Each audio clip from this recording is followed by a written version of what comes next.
Sejam bem-vindos ao nosso vídeo sobre a Constituição de 1934.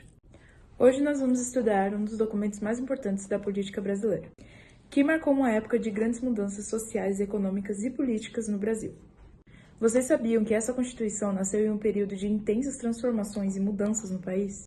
Para entender a Constituição de 1934, nós precisamos voltar um pouco no tempo, após a Revolução de 1930, que, no caso, colocou Getúlio Vargas no poder.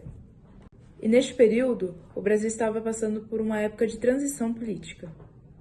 O governo provisório de Vargas enfrentou pressões de diferentes setores da sociedade, incluindo militares, intelectuais, trabalhadores, entre outros. Vargas e seu governo prometeram reformas que acabariam com a política dos coronéis e traria modernização.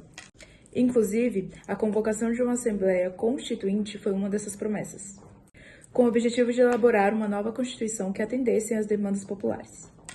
A Assembleia Constituinte foi convocada em 1933 com representantes de diferentes correntes políticas, incluindo tenentes, liberais, comunistas e conservadores. O debate foi acirrado com temas como direitos trabalhistas, organização do Estado e a centralização versus descentralização sendo discutidos intensamente. A Constituição foi finalmente promulgada em 16 de julho de 1934, mas o que ela realmente mudou? Ela introduziu direitos sociais importantes como a jornada de trabalho de 8 horas e a criação de justiça do trabalho.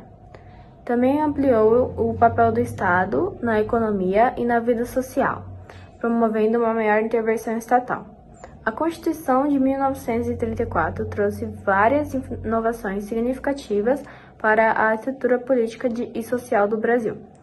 Vamos destacar algumas das mais importantes. Um dos principais avanços da Constituição de 1934 foi a criação de uma legislação trabalhista mais sólida. Entre as mudanças mais importantes tivemos a introdução do salário mínimo, jornada de trabalho de 8 horas e a proteção ao trabalho feminino e infantil, com regulamentação que limitou o abuso dentro do mercado de trabalho. A educação também recebeu uma atenção dentro da Constituição, que lá ela determinou que era um dever do Estado e que deveria ser garantida para todos.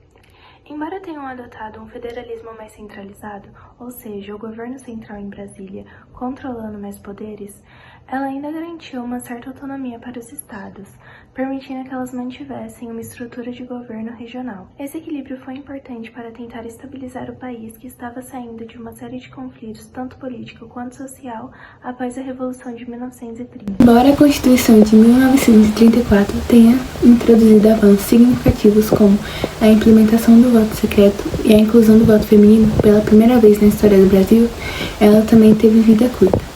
Em 1937, Getúlio Vargas instaurou no Estado Novo um regime autoritário e revogou a Constituição. No entanto, as ideias e direitos introduzidos em 1934 tiveram um impacto duradouro, influenciando a legislação trabalhista e os debates sobre cidadania e democracia no Brasil.